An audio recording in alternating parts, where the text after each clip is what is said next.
जय श्री राम, जय बालाजी महाराज। बालाजी की कृपा आप सभी पर बने रहे।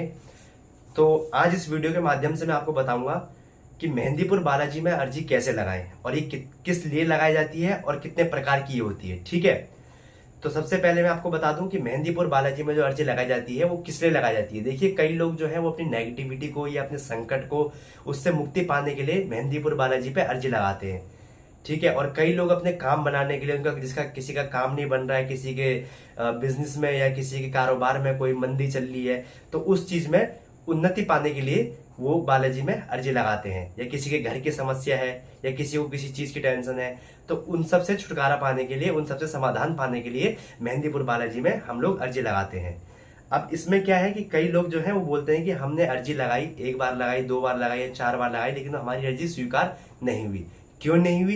क्योंकि उसका जो है एक प्रोसेस होता है और उसके नियम परहेज होते हैं। अर्जी लगाने से सिर्फ काम नहीं बनता है, ठीक है, उसके नियम परहेज करने भी जरूरी होते हैं।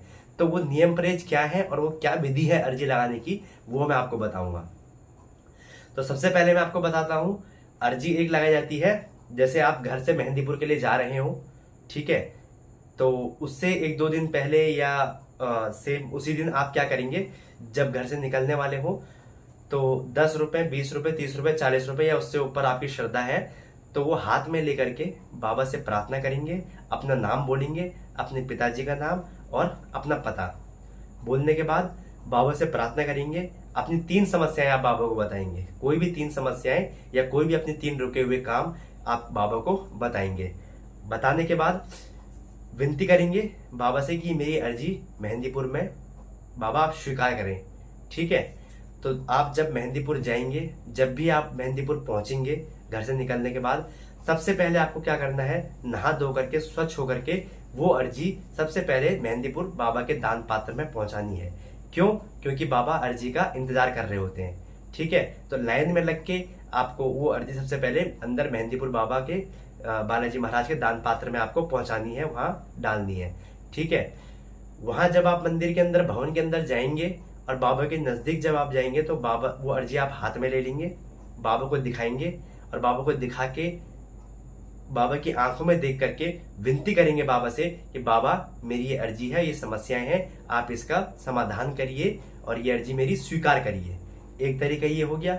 दूसरा तरीका जो है वो है, एक 1.25 मीटर लाल कपड़ा आप ले लेंगे और पानी वाला जो नारियल होता है वो नारियल आप ले लेंगे, और एक 10 रुपए।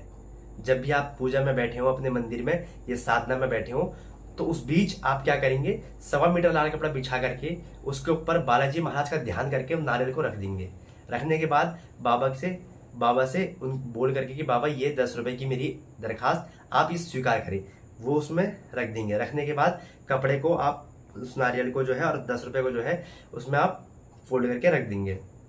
फोल्ड करने के बाद कलावे से चारों तरफ से लपेट देंगे, गांठ उसमें नहीं लगेगी, लपेट के फंसा देंगे। ठीक है, उसके बाद उस नारियल को आप हाथ में लेंगे, आंख बंद करके बालाजी महाराज का ध्यान करके, बाबा का ध्यान करके आप अपना नाम, पिताजी का नाम और अपना पता बोल करके, बाबा मेरी 3 ये आपने समस्याएं बताएंगे, ये मेरी समस्याएं हैं और इसको आप अपने दरबार में रखें, इस नारियल में कैद करके अपने दरबार में ले चलें और वहीं इसको रखें, वापस मुझ तक ना पहुंचे ये। ठीक है, ये करके आप मेहंदीपुर बालाजी में रख देंगे। ये हो गया दूसरा तरीका। अब मैं आपको बताता हूं तीसरा तरीका क्या है। तीसरा तरीका, एक आप A4 साइज की जो शीट होती है, एक तो हम शीट पे लेटर वेटर लिखते हैं, ठीक है, वो नहीं करना है। जब भी आप साधना में बैठे हो या पूजा में बैठे हो तो A4 साइज की एक शीट ले लेंगे, उसको हाथ में ले करके बालाजी महाराज का ध्यान करके अपना नाम, पिताजी का नाम और अपना पता, सेम वही प्रोसेस रहेगा। अपनी जो भी उसमें आप बाबा को बताना चाहते हैं वो आप बताएंगे और वापस से उसको फोल्ड करके मेहंदीपुर बालाजी के दान पात्र में डाल देंगे। उसमें आप ये भी कर सकते हैं कि 2.25 रुपए की जो अर्जी लगती है, 2.25 रुपए उसमें ऐड करके, उसी पर्ची के साथ ऐड करके बाबा से विनती करके उसमें डाल देंगे। ये हो गया। अब कुछ लोग सोचेंगे यहीं पे वीडियो खत्म हो गई, लेकिन नहीं, सिर्फ इतने से ही काम नहीं बनेगा, इतने से ही अर्जी स्वीकार नहीं होगी। क्यों? क्योंकि इसके कुछ नियम भी हैं। वो नियम क्या है, जब भी आप या कोई भी अन्य व्यक्ति अर्जी लगाएगा तो वो नियम परहेज जरूर करेगा। एक तो हो गया आपका अंडा, मीट, मांस, मछली, दारू, बियर, सिगरेट, तंबाकू, गुटखा, खैनी, ये तो हो गया आपका नॉर्मल, लहसुन, प्याज, ठीक है, जो हमें करना ही करना है। इसके अलावा उड़द की दाल और चावल, इसका भी आप परहेज करेंगे 11 दिन, 21 दिन, दो इनमें से आप कुछ भी सिलेक्ट कर लीजिए। तो 11 दिन का है तो 21 दिन का आप परहेज करना ही करना अनिवार्य है, ये अनिवार्य है, ठीक है, ये आपको करना ही करना है। तो जब आप ये कर लेंगे 11 दिन और 21 दिन का परहेज, तो इस बीच आपको देखने को मिलेगा कि आपकी जो समस्या आपने बाबा तक पहुंचाई थी, या आपका जो भी आपने प्रश्न बाबा तक पहुंचाया था, उसका उत्तर मिलना आपको शुरू हो जाएगा, या तो उसका समाधान मिलना शुरू हो जाएगा धीरे धीरे करके, ठीक है। देखिए, अगर हमने बाबा पे अर्जी पहुंचाई है तो हमें बाबा पे भरोसा भी उतना ही रखना होगा, ठीक है। भगवान जो है वो अपने भक्त का भरोसा कभी नहीं तोड़ते हैं। अगर आपको ये चीज पता हो, अगर आप रामायण पढ़ोगे भी तो उसमें भी कई चीजें ऐसे हैं जिसमें कि भक्त को भगवान पे भरोसा था और भगवान ने दर्शन भी दिए हैं, ठीक है।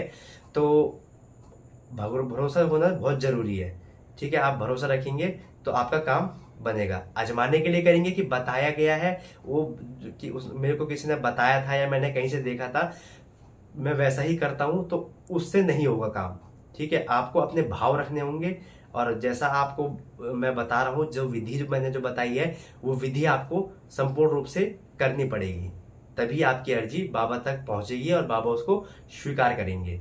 परीक्षा भी वो उस बीच आपकी लेंगे।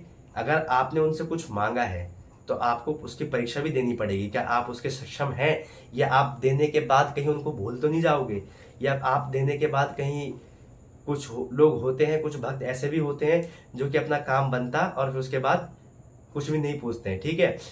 तो वो आपकी परीक्षा भी इस बीच में लेंगे, उस परीक्षा में भी आपको पास होना पड़ेगा, ठीक है।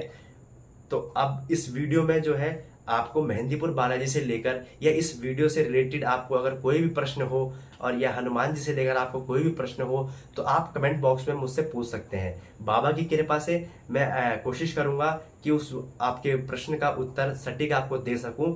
और जय श्री राम, जय बालाजी महाराज।